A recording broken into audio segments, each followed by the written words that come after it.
Buka kedai ruci modal duit judi. Lah ni taubat dah. Berana gitu? Jawabnya, mudah-mudahan Allah ampunkan kamu. Faham tak lagi? Dia duit haram ni ada dua. Satu, duit haram yang wajib kita kembalikan. Contoh duit haram itu curi motor orang. Dia curi wai suku sutik, jual balik siang, boleh 1,000. Faham tak lagi? Contohnya. Contoh. Dapat 1,000 duit curi motor tu, dia pun buka kedai burger. Faham lagi? Kau orang burger tu ni.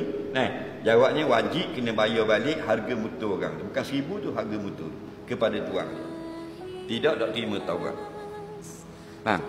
Ada satu lagi duit haram yang kita tak payah kembalikan pada siapa-siapa.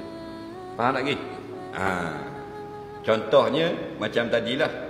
Dia ni judi. Tak tahu duit siapa-siapa, nak kembalikan pada siapa-siapa, tikang ekor. Tikang ekor kena. Ya tak kau dia kena. Dia baca bismillah je. Kena sungguh. Boleh 10,000. Boleh 10,000 ke kedai kopi. Buka kedai kopi dengan orang ngajar kata haram. Dia pun bertaubat kepada Allah. Nak pulang balik ke siapa?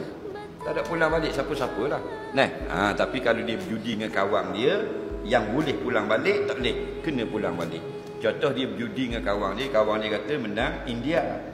Dia kata tak, menang Indonesia. Kalau menang India, mu aku 10,000. Kalau menang Indonesia, mu aku 10,000. Judi gitu. Dia main dia. Tenengang dia. Kan India main bola apa ini? Badminton mu tak tengok televisi mu. Lagi. Menang India, ataupun bayar 10,000. Judi tu kena pulang balik.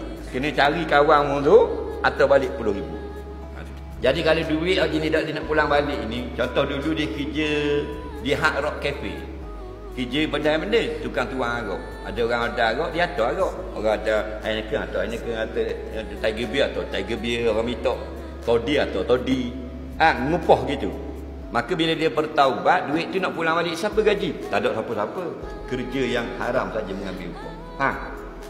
Kalau nak ambil satu pendapat, hendaklah dia sedekahkan semua sumber. Itu yang paling baik. Tapi ada juga fuqaha yang berkata dimaafkan, taubat sungguh-sungguh pada Allah. Maka jangan ulangi lagi dosa itu. Maka rumah yang dibina itu tidak wajib dirobohkan. Soalan